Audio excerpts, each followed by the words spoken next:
Hello दोस्तों, IRCTC के quarter 3 के रिजल्ट्स आए हैं और रिजल्ट्स के साथ साथ डिविडेंड का भी अनाउंसमेंट किया है। उसके बारे में बात करेंगे, रिजल्ट्स के बारे में बात करेंगे।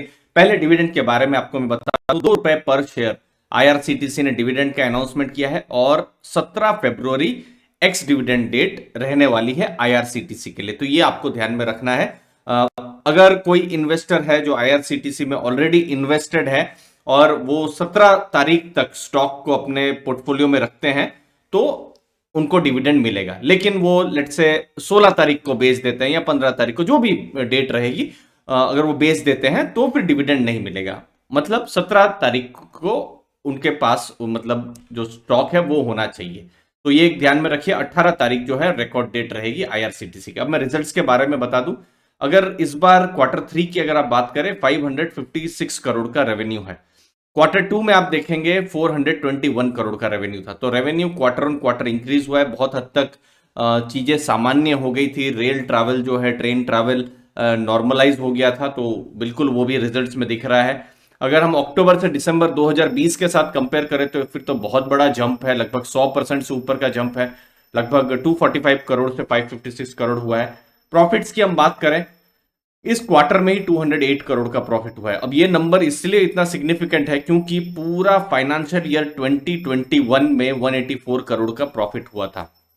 बट ये चीज को मुझे नहीं लगता हमको बहुत ज्यादा फोकस करना चाहिए, क्योंकि 2020-21 हम सबकी लाइफ के लिए एक बहुत बड़ा डिसरप्शन वाला साल था। 6 महीने तो लगभग कुछ चल ही नहीं रहा था। तो इसीलिए बट 208 करोड़ का प्रॉफिट है, एक बड़ा प्रॉफिट है। अप्रोक्सीमेटली क्वार्टर 2 में भी 158 करोड़ का प्रॉफिट था और पिछले साल के साथ 78 करोड़। तो इसीलिए पिछले साल के साथ अगर आप कंपेयर करें तो आपको बहुत जगह ऐसा देखने को मिलेगा कि 100%, 150% तक का प्रॉफिट हो चुका है। बट पिछला साल का मतलब है 2020 का फाइनेंशियल ईयर बोल रहा हूँ। पिछला जो फाइनेंशियल ईयर था वो भी एक यूनिक फाइनेंशियल ईयर था हम सबके लाइफ की, अगर हम बात करें तो।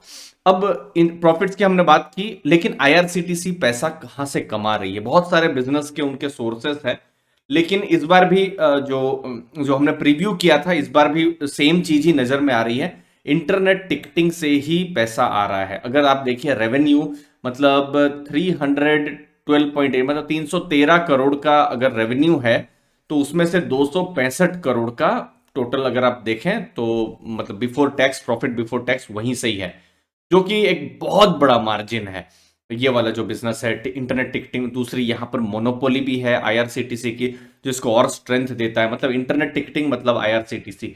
तो ये मोनोपोली बिजनेस बहुत ही स्ट्रेंथ वाला है। केटरिंग के बिजनेस है, फूड का बिजनेस, लेकिन वहां से रेवेन्यू अगर आप कहें तो आ रहा है, 104 करोड़ का रेवेन्यू आ रहा है, लेकिन वहां से प्रॉफिट्स नहीं आ रहे हैं। सिर्फ 5.7, मतलब आप सोच लीजिए लगभग 5-6% का ये एक तरीके से मार्जिन है। रेल नीर का जो है, पानी का जो बिजनेस है, लगभग 50 करोड़ का है। तो 50 करोड़ में 5 करोड़ उन्होंने कमा के दिया है, मतलब ये भी लगभग 10% के आसपास का मार्जिन है। टूरिज्म सेक्टर जो है, टूरिज्म के भी उनकी जो स्पेशल गाड़ियां चलती है वो तो पूरा लॉस वाला बिजनेस है। तो ओवरऑल आप देखेंगे तो प्रॉफिट बिफोर टैक्स इस बार 281 करोड़ का रहा है। फिर प्रॉफिट पैट जो आपने देखा था बाकी सब आ जाएगा। ओवरऑल जो आईआरसीटीसी का रिजल्ट देखे तो ओवरऑल ग्रोथ हो रहा है क्वार्टर ऑन क्वार्टर। जैसे जैसे चीजें ओपन हो रही है, इकोनॉमी सामान्य हो रही है, तो बिल्कुल उसका फायदा आईआरसीटीसी को मिल रहा है। लेकिन एक और चीज है, आईआरसीटीसी का मार्केट कैप अभी 67,000 करोड़ के पास है, जो कि इसका पी रेशियो को 100 से ऊपर कर देता है। तो वैल्यूएशन वाइज अगर आप देखेंगे तो ये एक बहुत बड़ा एक तरीके से प्रीमियम वैल्यूएशन है। मतलब स्टॉक आपको सस्ते में नहीं मिल रहा है। आप अपने व्यूज जरूर बताइए आईआरसीटीसी के रिजल्ट्स में। क्या आप एक प्रीमियम वैल्यूएशन में भी क्या आईआरसीटीसी को पसंद करते हैं, या फिर आईआरसीटीसी को स्टॉक जो है आप मोनोपोली मानते हैं और वहां पर आपको अच्छा लगता है? जरूर बताइए कमेंट सेक्शन में। धन्यवाद आपके टाइम के लिए। Thank you.